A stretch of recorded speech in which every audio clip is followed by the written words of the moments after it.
20:10, buonasera e ben ritrovati come ogni sera sui temi di attualità. Oggi abbiamo scelto di avvicinarci a quella che probabilmente sarà un voto anticipato. Elezioni quando e come, quello che vi stiamo chiedendo, cioè del quale discuteremo, perché si torna a parlare, voci di corridoio ma non solo, di possibili elezioni anticipate, quindi a ottobre, cosa che avrebbe anche riflessi poi in Veneto, vedremo perché, e soprattutto con quale legge elettorale. Ne discutiamo questa sera con l'onorevole Federico D'Inca del Movimento 5 Stelle. Buonasera onorevole, ben trovato. Grazie mille, buonasera a voi tutti, grazie per l'invito. E Alessandro Gheno, segretario organizzativo del Partito Democratico a Treviso. Buonasera, ben trovato. Allora, intanto è vero che voci di corridoio danno questa ipotesi di ritorno del voto anticipato o no?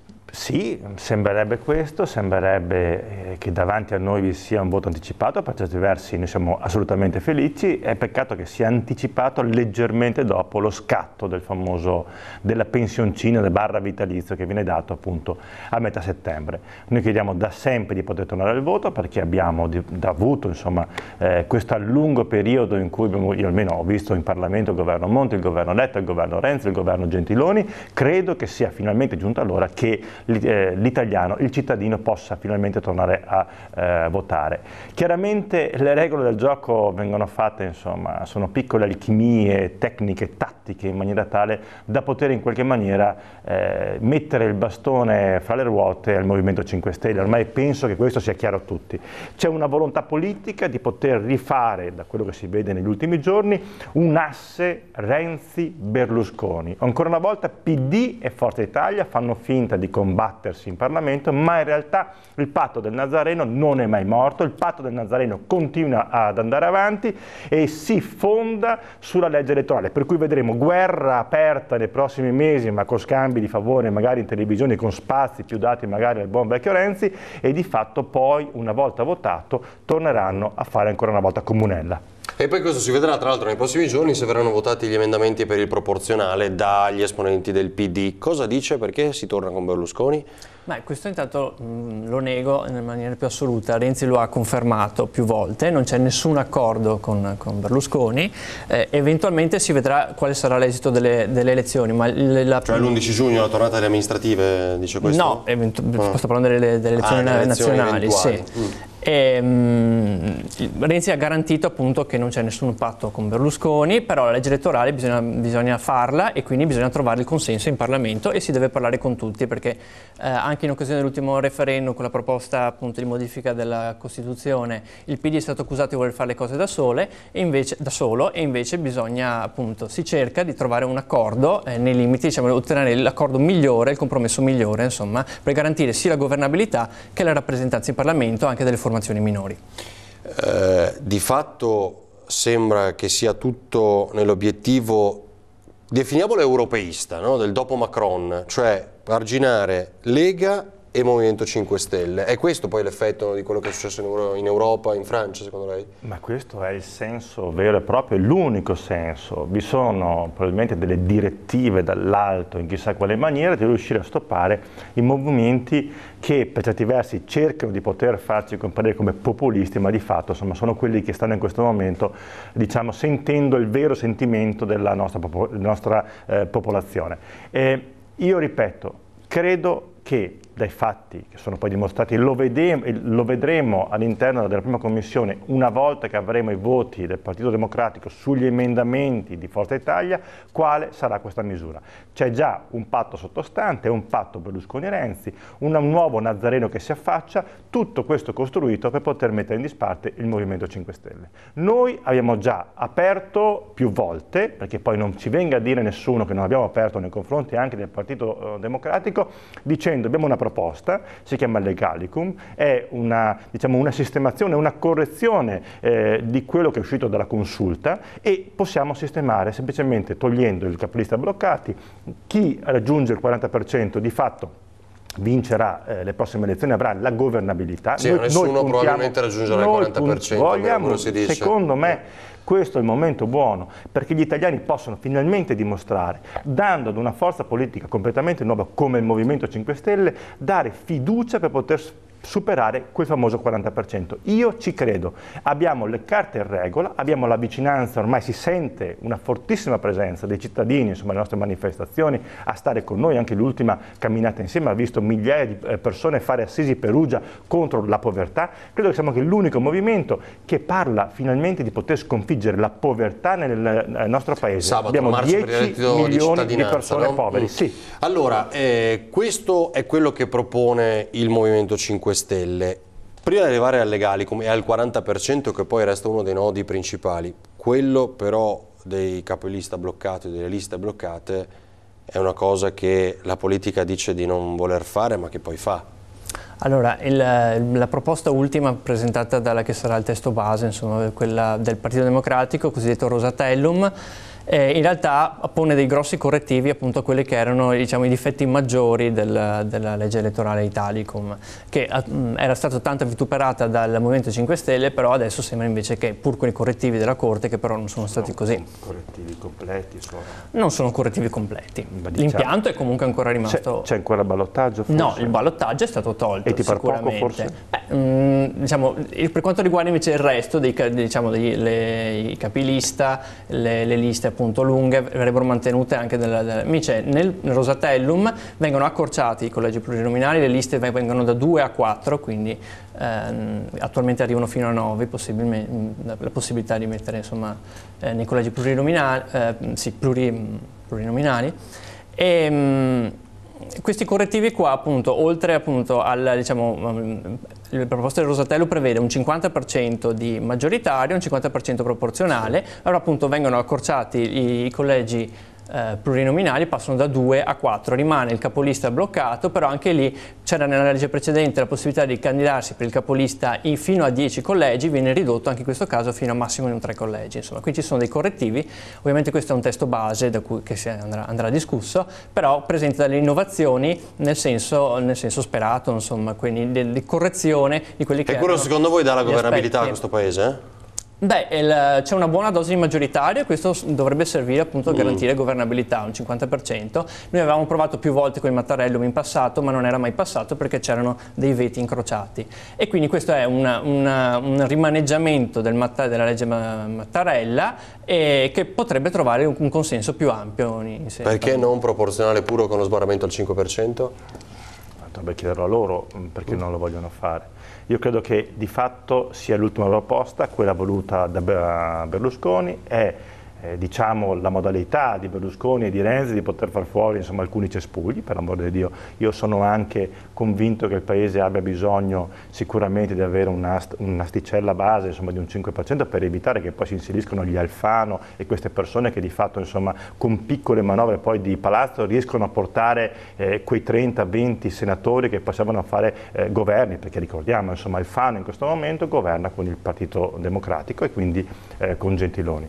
Ma insomma, a parte questa situazione, anche il Rosatellum di fatto non dava una governabilità, insomma, per chi ha potuto capire, insomma, come si verificherà il voto, è incomprensibile ed è in questo momento imprevedibile l'esito del voto. Potrebbe essere a favore di una forza politica o di fatto ritornare ancora al voto ad aprile prossimo. Allora io dico semplicemente questo: noi abbiamo aperto le porte nei confronti di poter avere un dialogo. Se invece il Partito Democratico preferisce in questo momento prendere il Rosatellum, che non era il Rosatellum, ma era il Verdinellum prima, i nomi finiscono tutti per in qualche maniera. E comunque tutti di politici intanto, quindi Rosato, il capogruppo del PD e Verdini. Quindi Verdini ha fatto la prima proposta, ha ricercato ancora di mettere insieme Forza Italia, Berlusconi e Renzi, d'accordo, il Partito Democratico, cercando anche molto probabilmente una sedia per se stesso. Quindi di fatto ci troviamo ancora in balia di quest'uomo che ha fatto una sua proposta di legge, la quale poi è stata cambiata, perché chiaramente non la potevano chiamare Verdinellum, ma l'hanno chiamata Rosatellum, e di fatto abbiamo ancora in questo momento la Lega, il Partito Democratico, il gruppo di Ala con Verdini, che stanno cercando di trovare i numeri al Senato. Dall'altra parte Berlusconi, messo un po' alle strette, sta cercando di poter trovare un accordo con il Partito Democratico. Di fatto questa è la rappresentanza, piccole parti, noi siamo pronti a fare la nostra parte. Bene, però dovesse, ormai la vedo difficile, restare questa soglia del 40%, diciamo, come maggioranza raggiunta o raggiungibile a quel punto, e non si raggiungesse, il giorno dopo, un minuto dopo, che cosa potete fare? Beh, dipende poi chi vincerà le prossime elezioni, cioè il partito che prenderà più voti. Io spero che sia il Movimento 5 Certo. Stelle, mi auguro che Mattarella dia la possibilità di poter mettere un governo a 5 Stelle, di poter avere un governo del Movimento 5 Comunque, Stelle. anche se non si raggiunge il 40%, le dice Anche questo se non che si intendo. raggiunge, e cercheremo poi di poter capire chi vorrà stare con diciamo, una discussione politica su degli punti. Il primo punto per noi è il reddito di cittadinanza, lo ripeterò ogni volta, abbiamo bisogno di sconfiggere, oltre per l'amore di Dio il Partito Democratico, Berlusconi, quello che vuoi tu, abbiamo bisogno di sconfiggere in questo paese la povertà che colpisce 10 milioni di persone, sono 2.750.000 famiglie che si trovano a fine mese a fare i conti col fatto di non riuscire a dare quel minimo di sostentamento ai propri figli. Questo dobbiamo assolutamente sconfiggere, oltre la legge elettorale, oltre le manovre, oltre l'Europa. Perché tutto per arginare Lega e Movimento 5 Stelle? Ma non è vero, anche questo lo contesto, nel senso che la Lega ha espresso un parere favorevole verso l'ultima proposta, diciamo, di legge, quindi anche con una buona dose di maggioritario, quindi per la Lega questo non si pone. Per il Movimento 5 Stelle la proposta precedente a Rosatellum, che era uscita appunto dalla Commissione, in realtà accontentava solo il Movimento 5 Stelle. Allora, siccome la legge elettorale deve essere più ampiamente, diciamo, condivisa, è chiaro che quella proposta che accontentava solo un partito non poteva andare bene, e quindi il testo che invece verrà presentato secondo me è un buon punto di partenza per una discussione. Senta, sul reddito di cittadinanza stavano provando anche loro però, no, a fare qualcosa ultimamente. Qualcosa con Gentiloni è stato fatto, io mi auguro che si possa sicuramente poter allargarlo. Noi parliamo di 780 euro, alcuni ci accusano, soprattutto in Veneto, di fare dell'assistenzialismo. Non è assistenzialismo, noi facciamo delle proposte con un rinnovamento dei centri per l'impiego e diciamo semplicemente ad una persona, una volta, adesso scelta la tua via formativa, ma una volta che tu hai 3 possibilità di lavoro e quindi ti viene affidato delle possibilità per poter uscire dalla tua mancanza di un reddito in questo preciso momento, se dici di no alla terza proposta non hai più diritto ad avere questa forma di diciamo assicurazione per la vita, perché in fondo oggi senza reddito non puoi vivere. Ecco, questo qua è quanto ne vogliamo dare. Nel caso tu sia con 2 coniugi diventa 1.200 euro, nel caso tu abbia un figlio a carico e nessuno delle persone abbia un lavoro hai 1.500 euro. Bene, questo è a grandi linee il nostro. Costa 17 miliardi di euro diciamo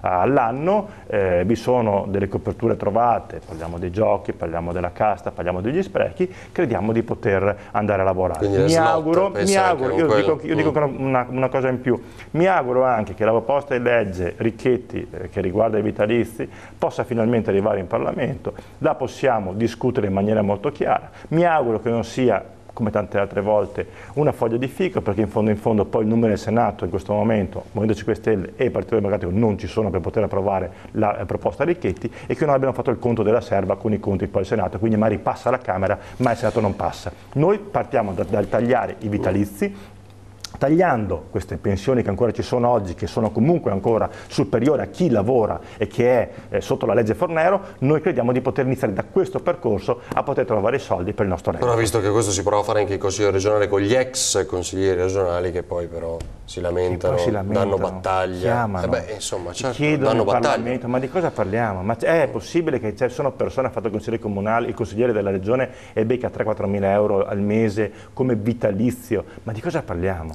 Sono delle cose che io penso, io ed Alessandro, in un momento potremmo sottoscrivere un pezzo di carta per dire basta a queste cose, perché credo che la nostra età, prima parlavamo, lui 36 anni, io ne ho 41, credo che sia giunta l'ora per togliere alcuni privilegi che vanno di fatto contro l'onorabilità della figura politica. Non ci può più essere una situazione del genere.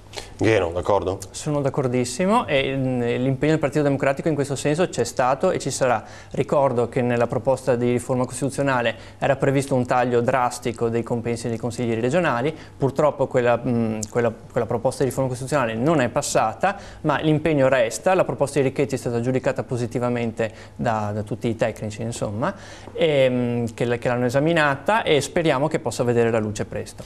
Allora, credo adesso ci sia già la pubblicità, non so se possiamo fare il break adesso, anche perché in qualche maniera, chiedo poi sostegno a voi, aiuto, è vero che l'eventuale elezione anticipata e voto anticipato a ottobre può incidere sul referendum veneto per l'autonomia? Ci fermiamo tra poco.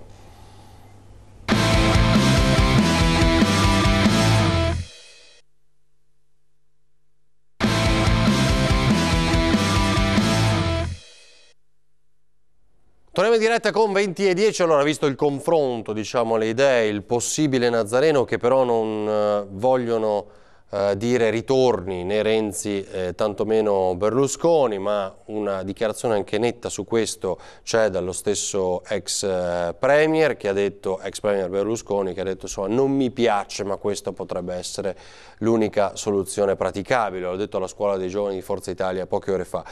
Senta, è possibile, e poi sentiamo Gheno anche su questo, che quindi salti invece il referendum per l'autonomia se a ottobre si va al voto per le politiche? Il voto a ottobre ha tre positività per il Partito Democratico. Evita di poter pensare alla legge di bilancio per il 2018, che di fatto sarà lacrime e sangue, visto che bisogna fare un rientro tra i 10 e i 15 miliardi di euro per poter far sì che il deficit PIL torni all'1,2%. La seconda cosa, hanno una terribile paura della nostra vittoria in Sicilia, noi in Sicilia stiamo andando molto bene. Terzo, è vero, ne parlavamo appunto prima, c'è questa terribile possibilità, a mio parere, che salti il referendum sull'autonomia del Veneto, che Federico D'Incà, al di fuori dei colori politici, reputa un referendum importantissimo.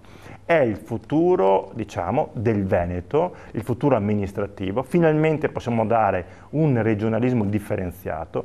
È chiaro che bisogna, e io mi auguro che si voti il 22 ottobre, che ci sia il 90% degli aventi diritto, lascio stare un 10% che magari è impegnato a fare altro, e che vi sia il 100% di sì. Mi auguro che vi sia una campagna elettorale dove non ci siano i partiti davanti, non vi sia Zaia o la Moretti o chi vuoi tu, ma che vi sia un referendum per i veneti, perché soltanto in questa maniera, oltre ad avere le materie di competenza del 116 e del 117 che potremo avere in più, ma alle prossime riforme costituzionali, finalmente ci potremo prendere degli spazi di autonomia, e le riforme costituzionali capitano ogni 10 anni, va bene, nel quale potremo finalmente raggiungere un'autonomia simile, va bene, al Friuli Venezia Giulia o al Trentino Alto Adige, e poi finalmente da lì forse pensare finalmente ad una macro regione inserita a nord-est con una visione più verso il futuro. Questo è un grande cambio di passo. Se invece, per certi versi, magari la Lega accetterà di poter togliere il referendum il 22 ottobre e invece per qualche accordo, magari chi lo sa, c'è questa beta pedemontana veneta, i soldi per la pedemontana veneta, tutte queste cose, se accetta una considerazione del genere, è un fallimento per il territorio. Il referendum va fatto, bisogna prenderlo di petto, occorre che i veneti vadano a votare e che votino in maniera compatta per il sì all'autonomia del Veneto. Sul referendum quindi è possibile che salti almeno in quelle date perché bisogna andare a votare? Forse potrebbe essere rinviato di qualche mese. Io credo che sia giusto che i veneti si pronuncino su questa questione.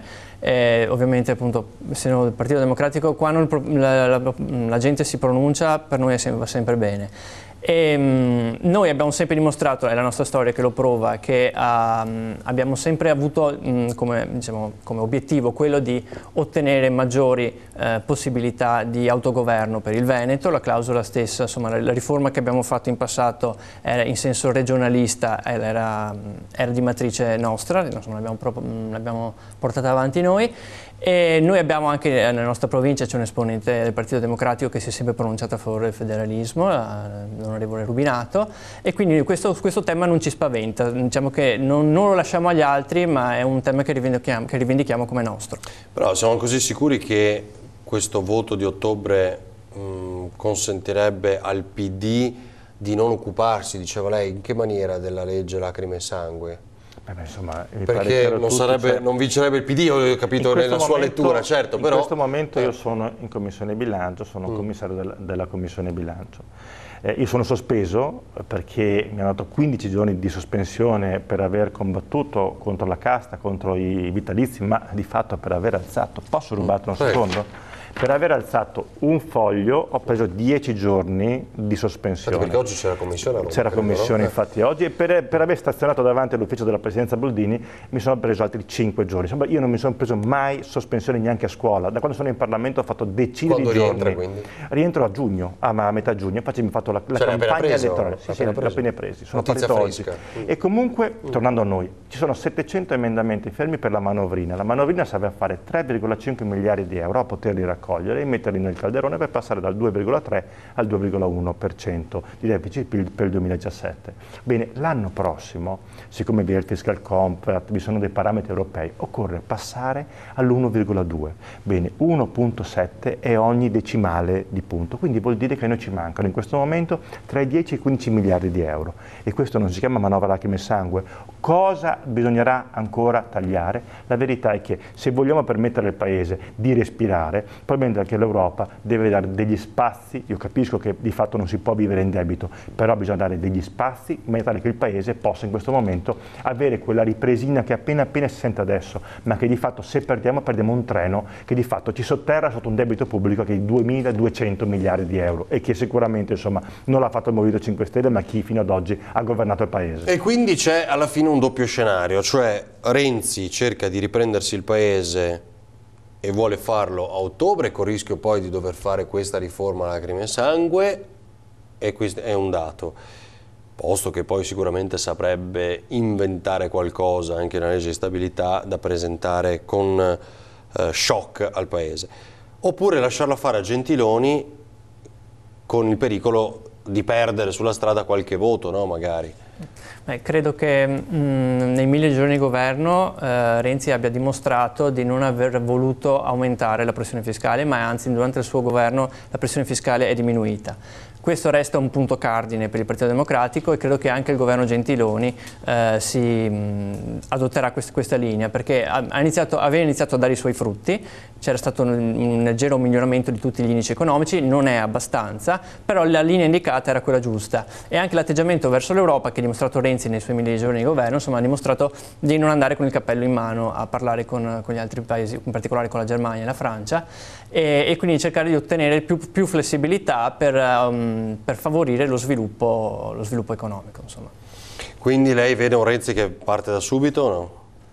È una previsione un po' difficile da fare, però insomma, si è sempre dimostrato determinato nel conseguire gli obiettivi e quindi io penso che sì, che potrà andare, diciamo, che accelerare le Eppure una delle cose che ha negato il giorno dopo, di fatto, essere diventato di nuovo segretario del Partito Democratico, no? Quindi nessun voto anticipato, l'orizzonte è quello del 2018, a parte non che ci crede neanche scuotere la testa, però vabbè. Nel nostro sistema è il Presidente della Repubblica che decide se si continua oppure no, quindi alla fine appunto le forze politiche Presidente della Repubblica trovano un limite. Alessandro, però adesso raccontandocela tra me e te senza che ci senta nessuno, è un po' difficile. È un po' difficile, ma facciamo così. Anche se per fortuna siamo in tanti. Se mandiamo la pubblicità, no, magari. spero, ecco.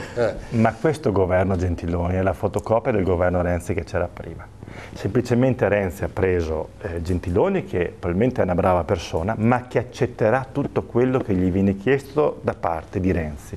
Quindi Renzi, nel momento in cui dirà stacchiamo la spina, Gentiloni succederà un qualche incidente di percorso parlamentare, fatto in qualche maniera in qualche tipo di votazione, che porterà Gentiloni a dire non ho la maggioranza. Quindi Mattarella farà le sue considerazioni e andremo al voto.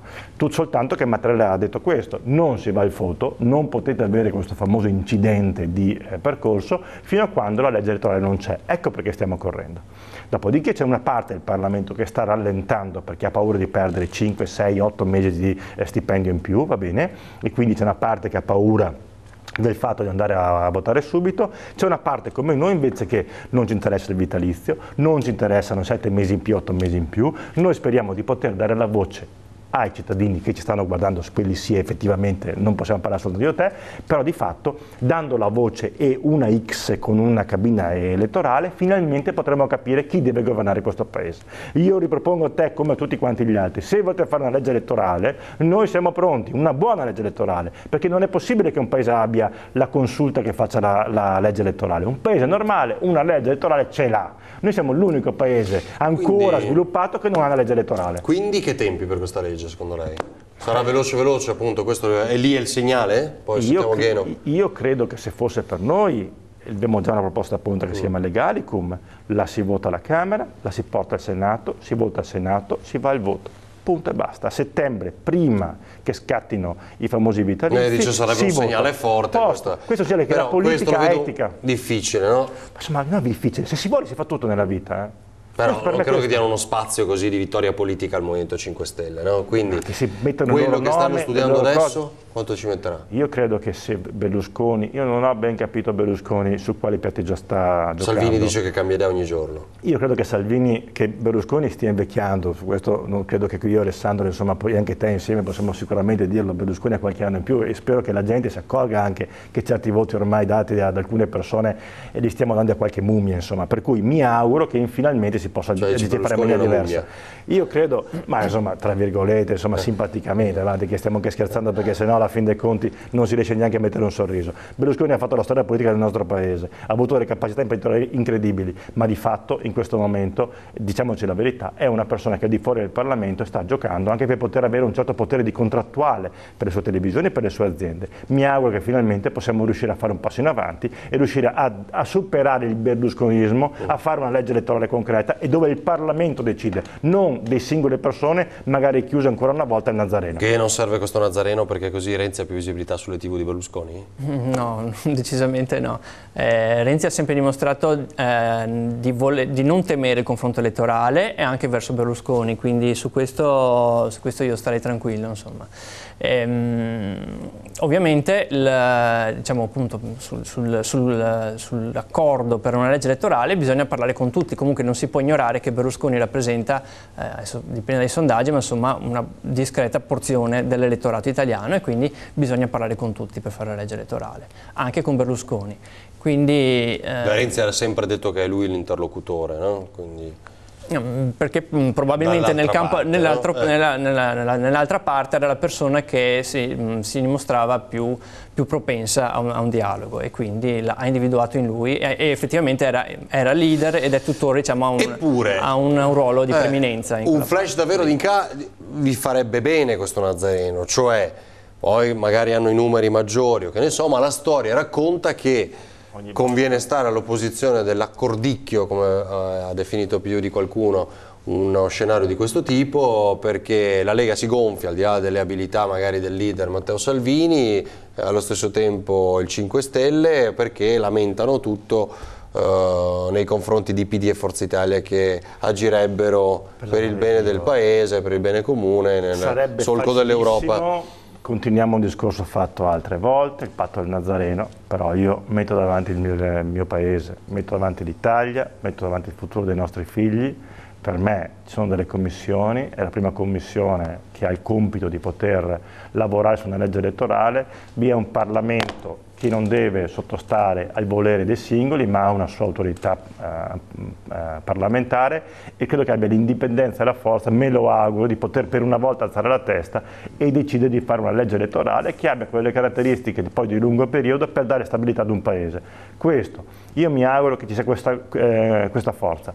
Noi siamo pronti, con i nostri numeri, siamo in 127 parlamentari, a poter dare il nostro contributo. E non troppo aggressiva la Lega per stare vicino a Forza Italia, alleato storico, troppo distante il 5 Stelle, quindi quello naturale diventa Forza Italia, perché poi è anche questo quello che dicono alcuni politici. Infatti che spingono per questo accordo. Diciamo che il Movimento 5 Stelle ha dimostrato in passato un atteggiamento assolutamente ostativo a qualsiasi tipo di accordo. Forse sono maturati politicamente in questi anni. Comunque noi puntiamo ad avere una legge elettorale che determini chiaramente chi ha vinto la sera stessa delle elezioni, insomma. E se non si dovesse trovare eventualmente questa maggioranza si parlerà con tutti, ritengo. Ecco. Bene, grazie ad Alessandro Gheno, grazie anche all'onorevole Federico D'Inca, a voi mille per averci seguito. Ricordatevi, l'informazione prosegue perché ora c'è il telegiornale del Veneto, la prima serata di Antena 3 e poi domani mattina a partire dalle 6:30 come sempre Fabio Fioravanzi e la rassegna stampa La Voce del Mattino. Grazie, buona serata.